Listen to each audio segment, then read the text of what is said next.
What's up, everybody?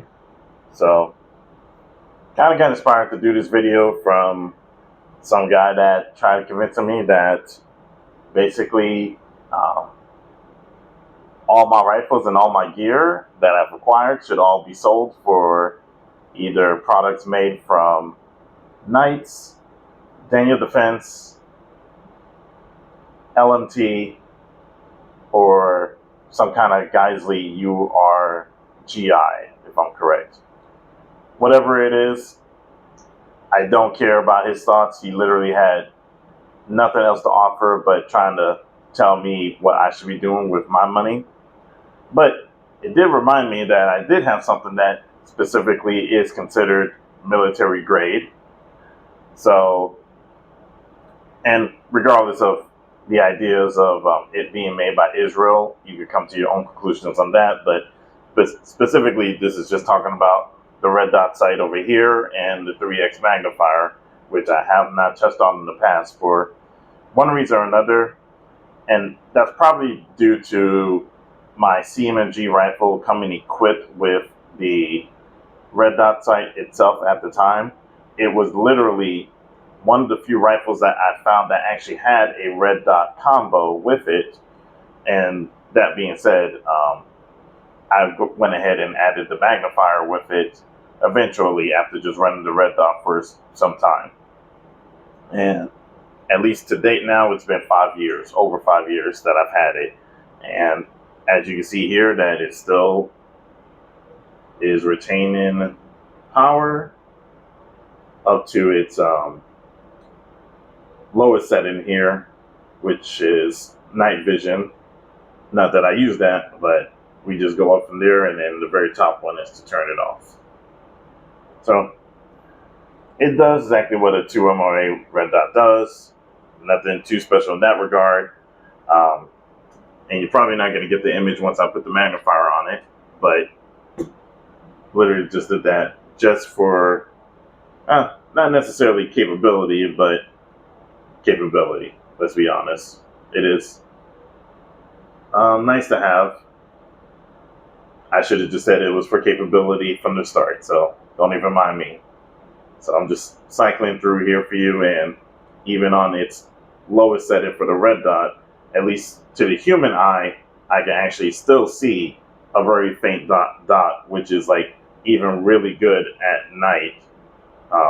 Just in general, even away from the capability of night vision, that there is still, even at its lowest setting, a dot available under magnification. So I just wanted to show that out a little bit here. I can't really say too much other about it other than it takes a AAA battery, if I recall correctly. It might be, no, excuse me, I'm confusing it for another red dot I have. This one takes a CR132. No, CR123. So, excuse my backwards language there, but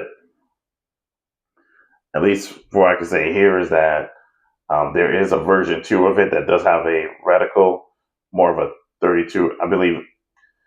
Let me rephrase reticle. Maybe it's a 32 and with a 2 MOA dot reticle in general versus just the dot here.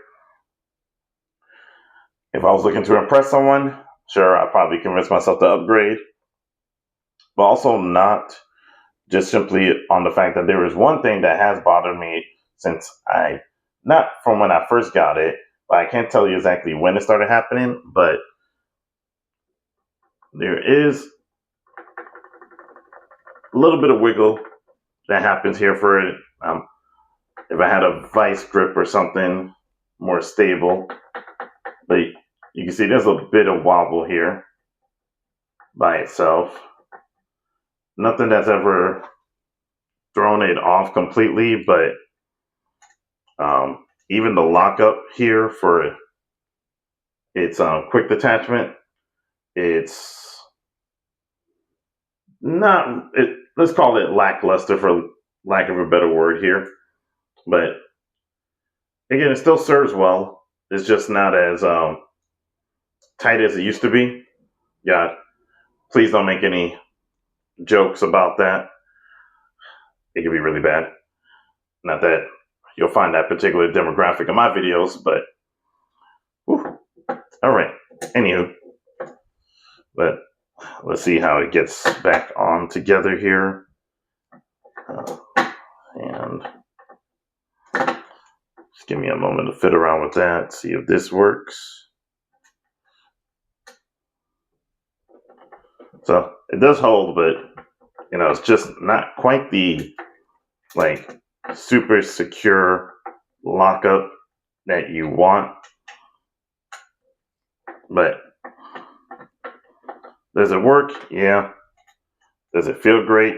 Not really.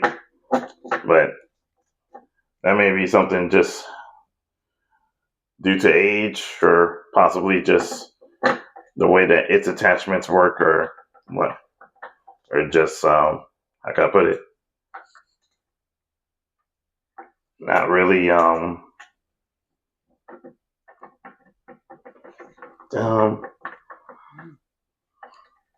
to be desired for. So sorry for the pause there, but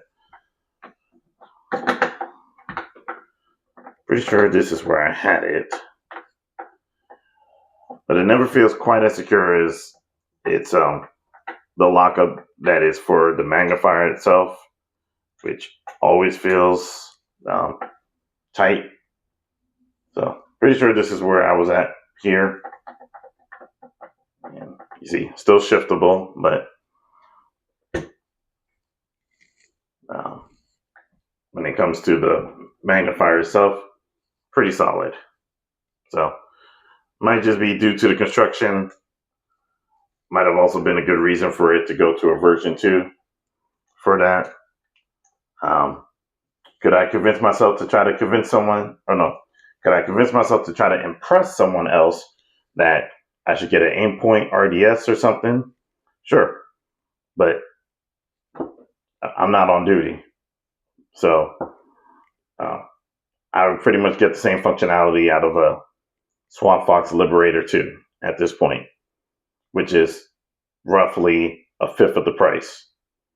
So do what suits you. Try to stay informed, but also stay realistic to what your capabilities are. And I mean, by this example here, it's not perfect, but it does work. You know, even though this is bothersome in my mind, but I mean, until it literally goes flying off, I'm probably gonna stick with it. So, just my 2 cents. All right. Well, if you have any questions, let me know. If not, catch you later.